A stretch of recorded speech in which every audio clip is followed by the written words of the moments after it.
ஜெபம் செய்வோம். பரமண்டலங்களில் இருக்கிற எங்கள் பிதாவே, உம்முடைய நாமம் மகிமைப்படுவதாக. எங்கள் தேசத்திற்காக நாங்கள் ஜெபிக்கிறோம் சுவாமி. எங்கள் தேசத்தை நீர் உம்முடைய கையில் ஏற்றுக்கொடி பாதுகாத்து கொள்ளும்.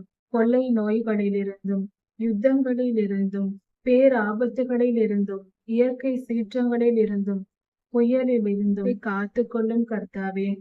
எங்கள் தேசத்தின் பாவங்களையும் கிருபையாய் மன்னித்தருளும். எல்லாவித தீமையான கிரியைகளும் இந்த தேசத்திலிருந்து அகன்று போகட்டும் சுவாமி. நற்காரியங்கள் நடக்கட்டும். சுபிட்சமாக நல்ல மழையோடு செழிப்பான தேசமாக சமாதானமுள்ள வாழ்க்கை மனிதர்கள் வாழ இந்த தேசத்தை நீர் ஏற்றுக்கொண்டு வழி நடத்தும்.